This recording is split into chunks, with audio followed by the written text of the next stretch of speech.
பாப்புக்குட்டிக்காக மீஷோலேருந்து ஒரு ட்ரெஸ் ஒன்று ஆர்டர் போட்டிருந்தேன். எப்பயுமே வந்து ஒன்று டிஷர்ட்டு அந்த மாதிரி போட்டிருக்கா, இல்லைனா வந்து ஃப்ராக் அந்த மாதிரி தான் போடுறோம். கொஞ்சம் டிஃப்ரெண்ட்டாக இருக்கணும், வெளியில் போகிறதுக்கு யூஸ் பண்ணிக்கிற மாதிரி, இன்கேஸ் அவுட்டிங் போகிறோம் அந்த மாதிரி டைமில் யூஸ் பண்ணுறதுக்காக ரொம்ப கம்ஃபர்டபுளாகவும் இருக்கணும், வெயிட்டாகவும் இருக்கக்கூடாதுன்னு சொல்லிட்டு ஒரு ட்ரெஸ் ஆர்டர் போட்டிருந்தேன். இது ரொம்ப ரொம்ப காம்பேக்டாக இருந்தது, கையிலேயே நீங்கள் அந்த ட்ரெஸ்ஸை மடிச்சிடலாம், அவ்வளோதான் இருக்கும். பட் வந்து குவாலிட்டி வைஸ் ரொம்ப ரொம்ப சூப்பர். பட்ஜெட்டும் வந்து ரொம்ப ரொம்ப பட்ஜெட் ஃப்ரெண்ட்லியாக இருந்தது. அண்டர் 150க்கு தான் ட்ரெஸ் வாங்கியிருந்தேன். மீஷோவில் தான் ஆர்டர் போட்டிருந்தேன். இது வந்து டாப்பு மேலே வந்து டிஷர்ட் மாதிரி வந்திருக்கும். டிஷர்ட் வந்து ஷார்ட் டிஷர்ட், உங்களுக்கு வந்து ரொம்ப சின்னதாக வந்திருக்கும். குவாலிட்டி வைஸ் அவ்வளோ சூப்பராக பர்ஃபெக்டாக இருந்துச்சு. உங்களுக்கு வந்து உள்ளே போடுற டாப் வந்து கொஞ்சம் லூஸாக இருக்க மாதிரி தான் இருக்கும். பட் நீங்கள் வியர் பண்ணிவிட்டு மேலே டிஷர்ட் போட்டிங்கன்னா அப்படியே கம்ஃபர்டபுளாக ஆகிடும். நான் பாப்பா போட்டிருந்த வீடியோ கூட உங்கள் கூட ஷேர் பண்ணுறேன்.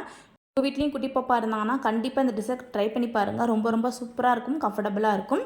உங்களுக்கு இந்த ட்ரெஸ் பிடிச்சிருந்ததுன்னா என் பேஜை ஃபாலோ பண்ணிவிட்டு எனக்கு லிங்க்குன்னு கமெண்ட் பண்ணுங்கள். நான் டேரெக்டாக உங்களுக்கு லிங்க் ஷேர் பண்ணுறேன். உங்களுக்கு என் வீடியோ பிடிச்சிருந்ததுன்னா தொடர்ந்து ஃபாலோ பண்ணிக்கோங்க. நெக்ஸ்ட் வீடியோவில் பார்க்கலாம். பாய்.